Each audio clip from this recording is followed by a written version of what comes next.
நம்ம NCERT line by line series class 12th NEET பயாலஜியில் structure of microsporangium பற்றி தான் நம்ம பார்க்க போகிறோம். ஸோ இந்த மைக்ரோஸ்பொராஞ்சியம் இதை பற்றி ரொம்ப டீட்டெயிலாக பார்த்தீங்கன்னா தமிழ்நாடு ஸ்டேட் போர்ட் புக்கில் வந்து நம்ம டீட்டெயிலாக வந்து வீடியோவாக போட்டிருக்கோம். Transverse section of mature anther and microsporogenesis அப்படின்னா என்னன்றதை நான் அந்த பிளேலிஸ்டோட லிங்க்கையும் நான் டிஸ்கிரிப்ஷனில் போஸ்ட் பண்ணுறேன். அதையும் நீங்கள் செக் பண்ணிக்கோங்க. அதில் பார்த்தீங்கன்னா இதை விட ரொம்ப டீட்டெயிலாக வந்து ஒன்று எக்ஸ்பிளைன் பண்ணியிருப்பேன். அது உங்களுக்கு ரொம்ப யூஸ்ஃபுல்லாக இருக்கும். ஸோ இப்போ வந்து பார்த்தீங்கன்னா நம்மளோட ஆன்தரில் 4 வால் லேயர்ஸ் வந்து இருக்கு. என்னெல்லாம் அப்படின்னா epidermis, endothecium, middle layer and tapetum. So microsporangium are mature ஆம்பரை சுற்றி எவ்வளவு வால் லேயர்ஸ் இருக்கு அப்படின்னு நீட் எம்சிக்யூல கேட்கலாம். மொத்தம் 4 இருக்கு. அண்ட் அதோட நேம்ஸ் என்னன்னு கேட்டாங்கன்னா epidermis, endothecium, middle layer and tapetum. So இந்த நேம்ஸ் லிஸ்ட் அவுட் பண்ணி இதில் எது வந்து வால் லேயர் இல்லை இதில் எது வால் லேயர் கிடையாது, அந்த மாதிரி டைப் ஆஃப் எம்சிக்யூ கொஸ்டின்ஸ் வந்து நம்ம நீட் பயாலஜியில் எக்ஸ்பெக்ட் பண்ணலாம். இதில் பார்த்தீங்கன்னா எபிடர்மஸாக இருக்கட்டும், எண்டோதீசியமாக இருக்கட்டும், மிடில் லேயராக இருக்கட்டும், எங்களோட மெயின் ஃபங்க்ஷனே என்ன அப்படின்னா ப்ரொடெக்ஷன் தான். அண்ட் இவங்க வந்து டெஹிசன்ஸ் ஆஃப் ஆம்பர். டெஹிசன்ஸ் ஆஃப் ஆம்பர் அப்படின்றது ரொம்ப சிம்பிளாக சொல்லணும் அப்படின்னா, இந்த வெண்டைக்காய் வந்து நீங்கள் பார்க்கும்போது சில வெண்டைக்காய்லாம் அந்த செடியிலே இருக்கும்போது கொஞ்சம் வெடிச்சு செதறின மாதிரி இருக்கும். அந்த ப்ராசஸை டெஹிசன்ஸ் அப்படின்னு சொல்லுவாங்க. ஆந்தர் அந்த மாதிரி வெடிச்சு செதறும் போது மட்டும்தான் நம்மளோட போலன் கிரெயின்ஸ் எல்லாமே ரிலீஸ் ஆகி பாலினேஷன் ப்ராசஸ்க்கு வந்து ஹெல்ப்ஃபுல்லாக இருக்கும்.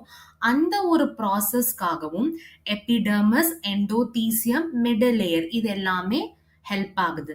ஸோ இதில் பார்த்தீங்கன்னா எப்படி நீட் எம்சிக்யூவாக கேட்கலாம் அப்படின்னா, எந்த வால் லேயர்ஸ் வந்து ப்ரொடெக்ஷன் அண்ட் டெஹிசன்ஸ் ஆஃப் ஆம்பருக்கு யூஸ் ஆகுது அப்படின்னு கேட்கறதுக்கு சான்சஸ் இருக்கு. நெக்ஸ்ட் நம்மளோட டபீட்டம். டபீட்டம் பார்த்தீங்கன்னா இன்னர்மோஸ்ட் வால் லேயர் அப்படின்னு சொல்லுவாங்க. இது வந்து டெவலப் ஆகிற போலன் கிரெயின்ஸ்க்கு பார்த்தீங்கன்னா தேவைப்படுற நியூட்ரியன்ஸை ப்ரொவைட் பண்ணுறது யாரு அப்படின்னா இந்த டபீட்டம் தான். இந்த டபீட்டம் பார்த்தீங்கன்னா புரோட்டோபிளாசம் வந்து இருக்கு. புரோட்டோபிளாசம் அப்படின்றது cytoplasm with well defined nucleus. இந்த டபீட்டம் வந்து பார்த்தீங்கன்னா ஒரு நியூக்ளியஸாகவும் இருக்கலாம், அதை யூனி நியூக்ளியேட் அப்படின்னு சொல்லுவோம்.